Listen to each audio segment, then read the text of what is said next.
আসসালামু আলাইকুম viewers, welcome to another video. পাখিরহাট YouTube চ্যানেলে আপনাকে স্বাগতম। বরাবরের মতো চলে আসলাম নতুন আরও একটি ভিডিও নিয়ে। তো আপনারা কে কোথা থেকে দেখতেছেন দয়া করে চ্যানেলটি সবাই সাবস্ক্রাইব করে দিবেন এবং কমেন্ট করে জানাবেন আপনারা কেমন আছেন। তো আলহামদুলিল্লাহ, আল্লাহর রহমতে আমার কবুতরগুলো খুবই ভালো আছে আলহামদুলিল্লাহ।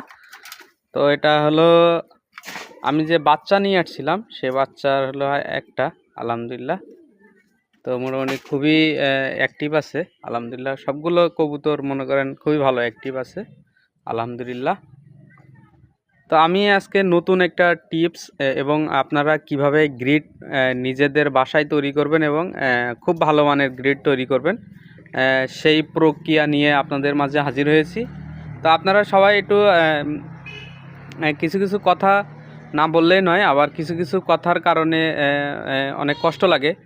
তো আলহামদুলিল্লাহ আপনারা মোটামুটি ভিডিওগুলো সবাই দেখেন, যারা যারা দেখেন তাদেরকে অনেক ধন্যবাদ। আর যারা এই মুহূর্তে আমার ইউটিউব চ্যানেলের সদস্য এবং আমার পরিবারের সদস্য, তো সবাই আপনারা হলো আপনাদের কাছে আমি খুবই কৃতজ্ঞ। তো আপনারা সবাই কিছু কিছু লোক আছে বাজেভাবে কমেন্ট করে, আবার হলো কবুতর নিয়ে খুব খারাপ কমেন্ট করে। তো এইগুলো শুনলে মনে করেন যে নিজের কাছে রাগ হয়, আবার শুনেও অনেক কষ্ট পায়। তো আলহামদুলিল্লাহ যারা ভিডিও করে এবং যারা ভিডিও দেখে তারা বুঝতে পারবেন, আর যারা ভিডিও করে তারা অবশ্যই বুঝতে পারবেন যে একটা ভিডিও তৈরি করা কতটা কষ্ট এবং কেমন লাগে। তো আলহামদুলিল্লাহ আমি পাশাপাশি কবুতরগুলো পালি আর কিছু ভিডিও আপনাদের দিয়ে থাকি, কিছু পরামর্শমূলক ভিডিও দিয়ে থাকি। তো আলহামদুলিল্লাহ মোটামুটি আপনারা ভিডিওগুলো দেখেন। তো বারে বারে আপনাদের কাছেই বলতেছি, আপনাদের দয়া করে আমার চ্যানেলটি এই মুহূর্তে যারা নতুন আছেন সবাই আমার চ্যানেলটি সবাই সাবস্ক্রাইব করবেন এবং কমেন্ট করবেন আপনারা কেমন আছেন।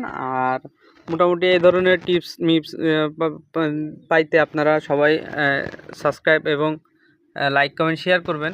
তাহলে মনে করেন যে ভালো ধরনের ভিডিও এবং সুন্দর সুন্দর কবুতর যদি আপনারা দেখতে চান তো আলহামদুলিল্লাহ ভালোই এগুলো আপনারা পাবেন। আলহামদুলিল্লাহ আপনারা সবসময় ভিডিওগুলো দেখবেন। এবং তো আমি কিছু মানের হলো ভালো ভালো মানের আপনার গ্রিডও তৈরি করি। গ্রিড কিছু খাবার, রেসারের কিছু খাবার, এই যে গ্রিবাজের একটা বাচ্চা আলহামদুলিল্লাহ,